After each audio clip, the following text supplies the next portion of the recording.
សរុបមកក្នុងនាមជាកបីម្ចាស់សិង្ហសង្កែខ្ញុំក៏ឃើញថាជីវិតខ្ញុំក៏ហាក់ដូចជាមានន័យខ្លះដែរហើយមុននឹងលាចាកលោកនេះទៅព្រោះអីខ្ញុំមានកាយដែលគួរឲ្យសោកស្ដាយតលខ្លួនទេព្រោះគ្មានគេមរតកគ្មានស្អីកម្មសិទ្ធិអីដែលគួរឲ្យនឹកសោកស្ដាយអត់មានទេតែសំខាន់ដែលខ្ញុំស្ដាយគឺស្ដាយត្រង់ថា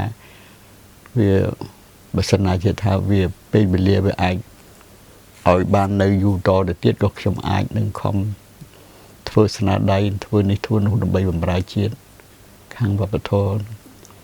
តែប៉ុណ្្នឹងទេស្ដាយតែប៉ុណ្្នឹងទេអញ្ចឹងទេបានថាទោះបីយ៉ាងណាក៏សូមផ្ដាំផ្ញើដល់បងប្អូនជនជាតិខ្មែរយើងយុវជនយុវមន្ត្រីអ្នកដែលនេះក៏សូមរំលឹកមិនចូលទៅផ្នែកនយោបាយឬផ្នែកស្អីទេគ្រាន់តែរំលឹកដោយត្រង់ថាយើងត្រូវតែស្រឡាញ់អត្តសញ្ញាណជាតិរបស់យើងទោះបីទៅដល់ទីណាក៏ដោយនៅតែគិតថាជាខ្មែរពលឹងជាតិរបស់យើងនៅនឹងហើយអ្នកដែលនៅគ្រប់ទិសទីតំបន់ត្រូវតែរួបរวมគ្នាស្រឡាញ់គ្នាសាមគ្គីគ្នាត្រូវកុំភ្លេចត្រូវចាំឲ្យច្បាស់ថាត្រូវតែរួបរวมគ្នាសាមគ្គីនេះជាធ្លុងមួយបានប្រទេសជាតិយើងបានជនជាតិយើងរស់បានរុងរឿងបានតែកណាមានការបែកបាក់គ្នាទៅឆ្វេងទៅស្ដាំហើយគឺទោះបីយ៉ាងណាក៏ទៅមិនរួចដែរអានឹងជាប្រវត្តិមេរៀនប្រទេសយើងតាំងពីដើមមកហើយនៅពេលណាដែលយើងរួមគ្នាកម្លាំងជាធ្លុងមួយឯកភាពគ្នាគឺប្រទេសយើងរុងរឿងរីកចម្រើន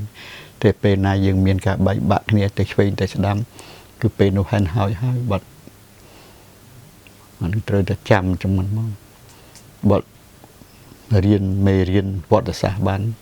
ចែងច្បាស់ហើយសម្រាប់យុវជនយុវនារីយើងដែលស្រឡាញ់ដូចថា